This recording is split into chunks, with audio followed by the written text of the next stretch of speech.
Buenas tardes, magistrado Rigoberto Riley Mata Villanueva,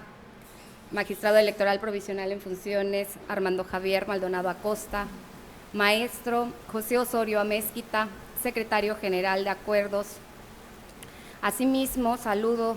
y doy la bienvenida y agradezco a las personas que nos siguen a través de nuestra transmisión, a través de nuestras redes sociales. Damos inicio a la sesión pública convocada para esta fecha, por lo que solicito, secretario general de Acuerdos, proceda a verificar el quórum y dar cuenta con el expediente a tratar. Con su autorización, magistrada presidenta, le informo y hago constar que además de usted, se encuentran presentes el magistrado Rigoberto Riley Mata Villanueva, así como el magistrado provisional en funciones Armando Javier Maldonado Acosta. Por tanto, existe quórum para sesionar en forma válida. Asimismo, le informo que el asunto enlistado para el día de hoy consiste en un recurso de apelación cuyo dato de identificación, nombre de la parte actora, autoridad responsable y número de expediente quedó precisado en el aviso correspondiente publicado en la página de internet de este órgano jurisdiccional. Gracias, secretario general de Acuerdos. Compañeros magistrados, está a nuestra consideración el orden del día que se propone para la discusión y resolución del expediente a tratar. Por tanto, sírvanse a manifestarlo mediante votación económica de la manera acostumbrada. Gracias. Magistrada presidenta, el orden del día fue aprobado por unanimidad de votos. Gracias, secretario. Continuando con el orden del día, concedo el uso de la voz a la jueza instructora Alejandra Castillo Ollosa para que dé cuenta al Pleno con el proyecto de resolución que propone el magistrado provisional en funciones Armando Javier Maldonado Acosta en el recurso de apelación 15 y su acumulado 18 de este año. Gracias, magistrada. Buenas tardes, magistrados. Doy cuenta al Pleno con el proyecto de sentencia formulado por la ponencia 1 a cargo del magistrado Armando Javier Maldonado Acosta, relativo al recurso de apelación 15 y su acumulado 18 de este año, promovidos por el Partido Movimiento Ciudadano y Saúl Armando Rodríguez Rodríguez, otrora candidato a la presidencia municipal de Centla, Tabasco, respectivamente, en contra de la resolución aprobada por el Consejo Estatal del Instituto Electoral y de Participación Ciudadana el 31 de marzo de 2022 en el procedimiento especial sancionador PES/083/2021. Lo anterior debido a que el entonces candidato publicó en sus cuentas de Facebook imágenes relativas a actos de propaganda electoral en la que aparecen niñas, niños y adolescentes sin tomar las previsiones para que no fueran identificables en contravención a los lineamientos para la protección de niñas, niños y adolescentes en materia político-electoral. En cuanto al partido actor, debido a que fue omiso en su deber de cuidado y vigilancia respecto de tales actividades. En primer lugar, se propone acumular los expedientes porque existe identidad en la pretensión, en la autoridad responsable y en los actos que se reclaman, por lo que guardan clara conexidad. Ahora bien, el partido recurrente se queja de la multa que le fue impuesta por el Consejo Estatal responsable, argumentando que la resolución reclamada se basa en fotografías aportadas por la parte denunciante, así como en certificaciones de actas que se hicieron a diversos enlaces tomados de cuentas de Facebook,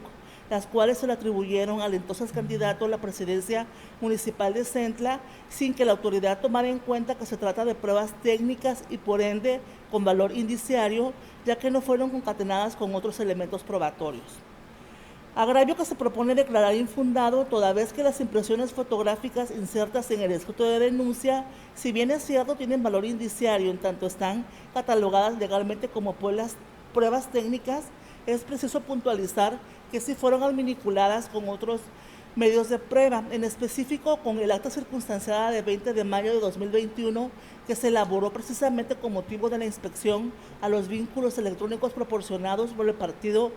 denunciante, misma que reviste de pleno valor probatorio porque se trata de un documento expedido por la autoridad electoral en ejercicio de sus atribuciones legales, y que al ser concatenada con las referidas imágenes alcanza el suficiente grado de eficacia probatoria para tener por debidamente demostrados los hechos denunciados. Esto es, actos de propaganda que tuvieron como propósito la difusión de actos políticos y de campañas a través de reuniones, marchas y recorridos con la utilización de banderas, banderines y la presencia de personas portando gorras y vestimenta con el emblema o logo de Movimiento Ciudadano, apreciándose entre ellas al candidato denunciado.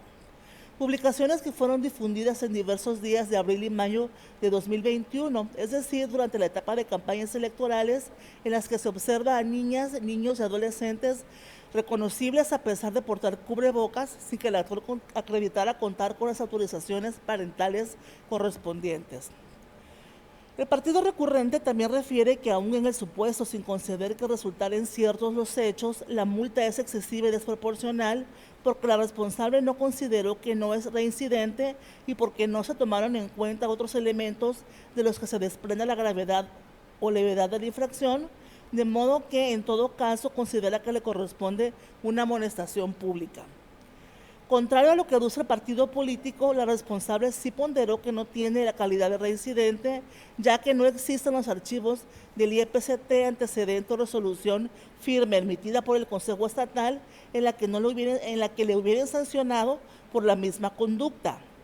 Cabe destacar que no es el único aspecto que tomó en cuenta la autoridad para llegar a la conclusión de que la multa es la sanción adecuada a la falta cometida, sino que además analizó los restantes elementos que componen la individualización de la sanción, tales como el bien jurídico tutelado, las circunstancias de modo, tiempo y lugar de la infracción, condición económica, medios de ejecución, entre otras. De manera que, como se razona en el proyecto, la sanción pecuniaria determinada por la responsable en contra del partido actor resulta adecuada y proporcional, ya que se estableció dentro de los límites mínimos y máximos previstos por la ley electoral y bajo criterios objetivos y particulares a fin de que contribuya a que el partido esté atento a la conducta de sus candidatos. Por otra parte, el otro candidato se queja de lo sostenido por la responsable en cuanto a que la conducta desplegada es plural, pues en su opinión se trata de una sola, consistente en la supuesta violación al interés superior de la niñez en materia político-electoral por la aparición de niñas y niños en fotografías difundidas en una red social y por tanto una sola infracción al lineamiento respectivo. El ponente propone declarar infundado el agravio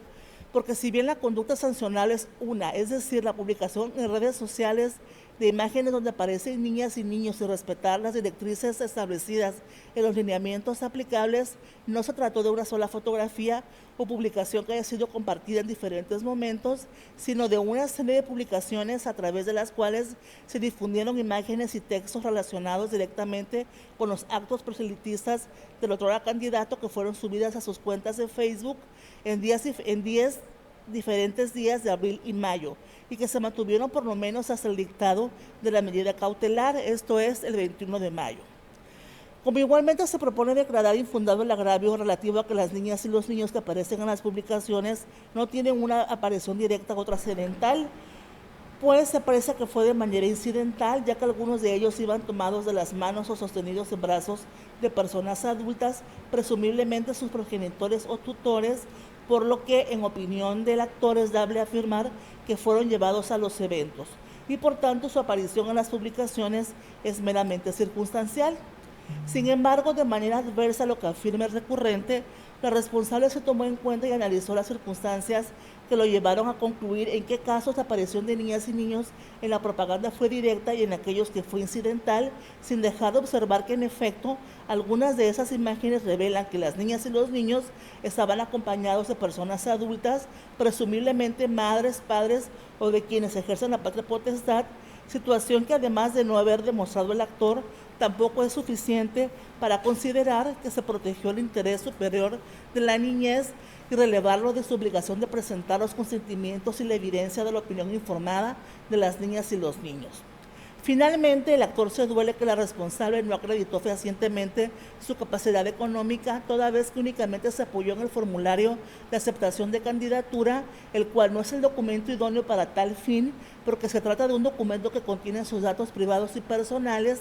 que obra en poder de la autoridad porque le fue entregado con motivo de su registro como candidato.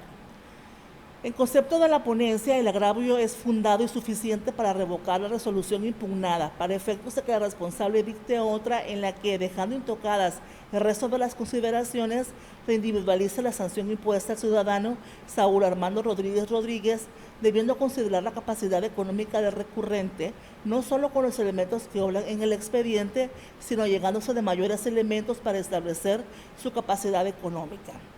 Se afirma lo anterior toda vez que la única diligencia realizada por la Secretaría Ejecutiva al respecto fue un requerimiento a la Coordinación de Prerrogativas y Partidos Políticos del Instituto responsable para que remitiera copia certificada del formulario de aceptación de candidatura del Sistema Nacional de Registro del INE, presentada por Saúl Armando Rodríguez Rodríguez con motivo de su candidatura a la presidencia municipal de Centla por el partido Movimiento Ciudadano.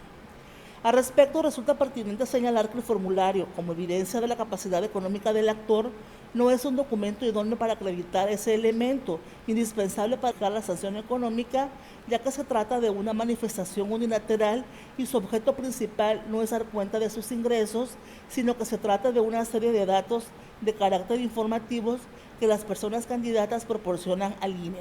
Por tanto, para establecer con un grado de mayor certeza la capacidad económica del actor, la responsable debió haber ordenado la realización de las diligencias conducentes para solventar dicha deficiencia y conocer la información correcta. Por ejemplo, solicitar al Servicio de Administración Tributaria, SAT, la información correspondiente. Lo anterior se fundamenta en que al desconocer la capacidad económica de la persona infractora, se cae la posibilidad de que la suma pecuniaria resulte injusta por excesiva. Por esas y otras razones que se explican detalladamente en el proyecto, es que se propone revocar la resolución cuestionada para los efectos que se precisan en el mismo. Es cuanto, magistrada presidenta, magistrados. Gracias, jueza instructora. Compañeros magistrados, se encuentra a nuestra consideración el proyecto mencionado en la cuenta. Si desean hacer el uso de la voz, pueden hacerlo o manifestarlo al respecto. Gracias. Si no hay más intervenciones, solicito amablemente al secretario general de Acuerdos tome la votación correspondiente. Con su autorización, magistrada presidenta. Magistrado Rigoberto Riley Mata Villanueva. A favor. Magistrado provisional en funciones Armando Javier Maldonado Acosta. Es mi consulta. Magistrada presidenta Margarita Concepción Espinosa Armengol. A favor del proyecto. Magistrada presidenta, el proyecto de la cuenta fue aprobado por unanimidad de votos. Gracias, secretario general de Acuerdos. En consecuencia, en el recurso de apelación TET-AP-15/2022-1 y su acumulado TET-AP-18/22-1 se resuelve. Primero, se acumula el expediente identificado con la clave TET-AP-18/2022-1 al diverso recurso de apelación TET-AP-15/2022-1. En consecuencia, se debe glosar copia certificada de los puntos resolutivos de esta sentencia al expediente del juicio acumulado. Segundo, se revoca la resolución aprobada por el Consejo Estatal del Instituto Electoral y de Participación Ciudadana de Tabasco el 31 de marzo de 2022 en el procedimiento especial sancionador PES-083/2021 para los efectos precisados en el apartado correspondiente de la presente ejecutoria. Una vez agotado el análisis del punto del orden del día, compañeros magistrados, secretario general de Acuerdos, jueza e instructora, así como al apreciable público que nos sintonizó a través de nuestros canales digitales, siendo las 14:23 del 1 de junio de 2022, doy por concluida la sesión pública del Tribunal Electoral de Tabasco convocada para esta fecha. Que pasen todas y todos buena tarde.